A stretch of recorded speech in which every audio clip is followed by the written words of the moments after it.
baik gitu ya untuk dikaitkan dengan kebutuhan dua individu.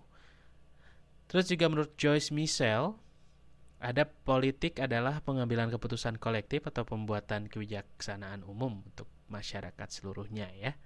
Terus juga menurut Rodhag, politik adalah kegiatan yang menyangkut cara bagaimana kelompok-kelompok mencapai keputusan yang bersifat kolektif, mengikat, mulai usaha-usaha mendamaikan perbedaan-perbedaan di antara anggota-anggotanya.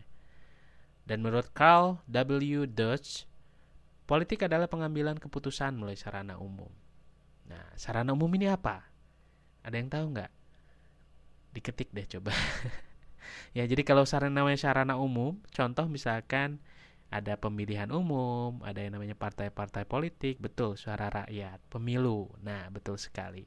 Jadi, pemilu, suara rakyat, atau mungkin juga sarana-sarana yang lain ya, contoh seperti hearing, dengar pendapat, ini merupakan juga salah satu cara bagaimana mengambil keputusan gitu ya.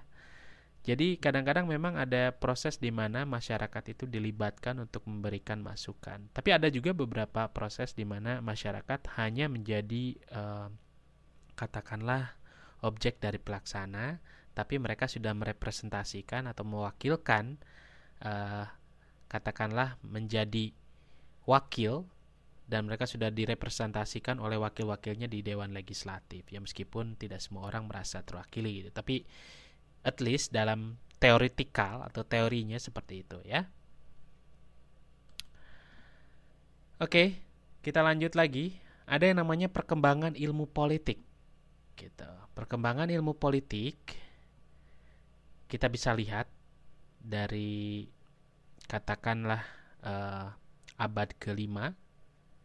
Jadi 469 BC. BC ini sebelum Masehi, before century. Jadi 469 sebelum Masehi atau abad ke-5, the Greek thinkers itu para filosofi atau filsuf dari Yunani, contoh seperti Socrates, terus juga Plato dan Aristoteles. Nah, setelah dari itu masuk ke abad pertengahan nih. Jadi kawan-kawan bisa lihat ya, di abad pertengahan itu ada abad ke-5 sampai ke-15. Jadi kejatuhan Roman Empire atau Bizantium, Romawi Timur, dan kedatangan agama Kristen di Eropa membawa konsep state church. Ini kaitannya dengan hubungan antara negara dengan agama gitu ya. Ini sama juga dengan beberapa konteks-konteks negara keagamaan lainnya gitu ya.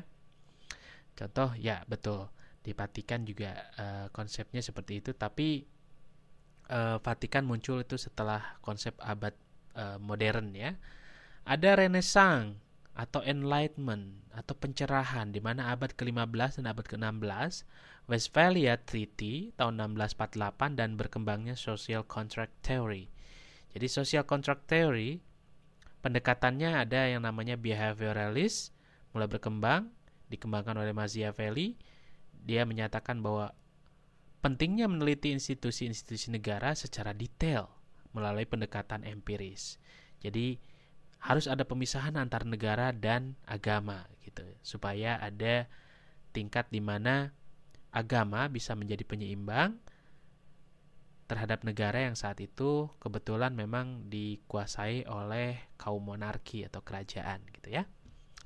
Selanjutnya masuk ke abad 19 atau abad ke-20, ada yang namanya ilmu politik modern.